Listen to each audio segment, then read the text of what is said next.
In this first episode, we set the tone for a business built on faith, not fear. This isn't about hustle, it's about holy alignment. Discover how shifting your mindset from I got this to God's got this changes everything.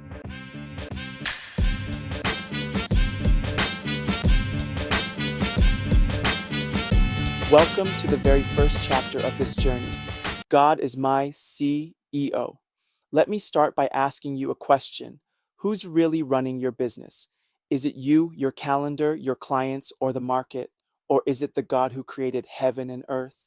When you make the shift to see God as your CEO, everything about how you build, lead, and even rest changes. Let's redefine success. In today's culture, success is often defined by hustle, control, and achievement.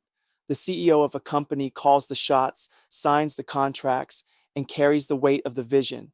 But when you say, God is my CEO, you're not just speaking a metaphor, you're making a covenant. You're handing over the driver's seat to the one who owns it all anyway. Psalm 24:1 says, the earth is the Lord's and everything in it. That means your skills, your business, your clients, your bank account, your potential, they all belong to Him already. So being the boss isn't really about control, it's about stewardship. What it means for God to be CEO. Let's break it down. A chief executive officer is the highest authority in a company.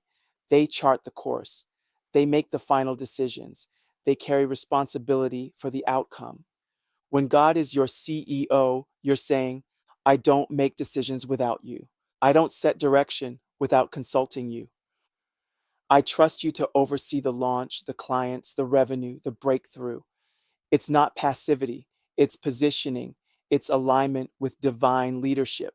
Here's why I believe this matters. Some of us work for God, but not with God.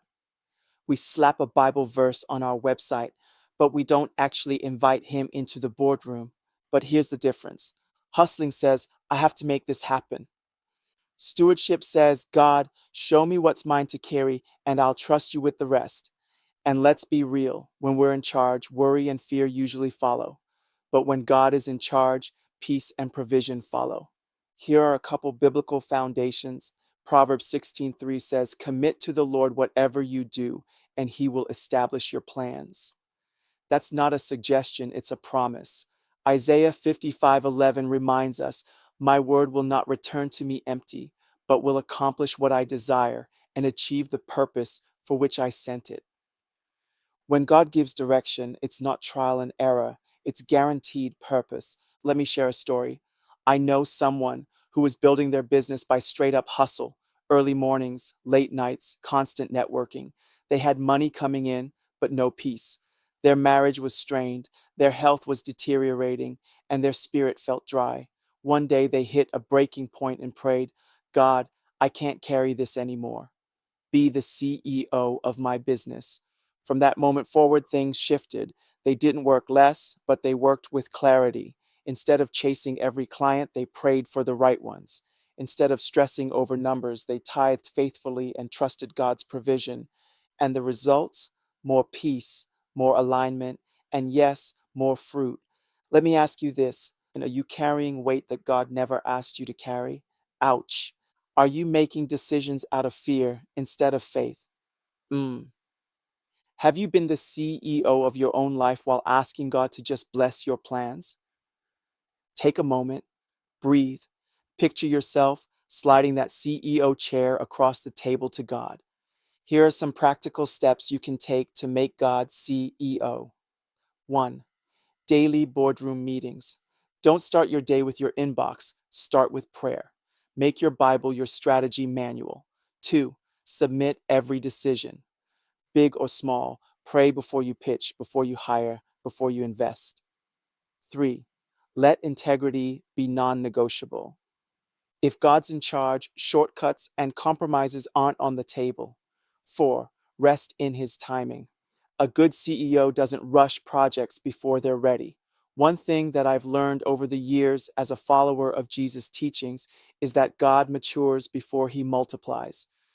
Let's be honest, sometimes when God's leading, it feels slow, but His timing is never late Delays are often divine positioning. Remember Joseph? Betrayed by his brothers, sold into slavery, imprisoned unjustly, yet all of it positioned him for palace level influence. When God's the CEO, even the detours are part of the plan. Let's talk about the peace factor. Here's the thing about God's leadership: you gain peace in the process. When He's responsible, the weight is on Him, not you. If God has never failed, then what He oversees in your life will not fail either. That doesn't mean there won't be challenges, but it does mean you'll face them with authority, knowing heaven backs you. So here's your assignment for today: stop trying to be the boss of everything. Shift from control to surrender, from hustle to alignment, from striving to stewarding. Let God run the business. Let Him fund it. Let Him fuel it. Let Him favor it. Because when He's the CEO, you stop chasing wealth and start walking in it. You stop panicking and start pivoting with peace. And most importantly, you build not just for income, but for impact. Here are my final thoughts. Proverbs 16:9 says, "In their hearts humans plan their course, but the Lord establishes their steps." So today, slide the CEO chair across the boardroom table, hand him the pen, hand him the keys, hand him the business plan. Because when God is your CEO, you don't just succeed, you become unstoppable. Thank you for tuning in to the Create Digital Wealth podcast. Remember, success in the kingdom isn't built by striving, it's built by surrendering. If you're ready to take this deeper, head over to createdigitalwealth.com.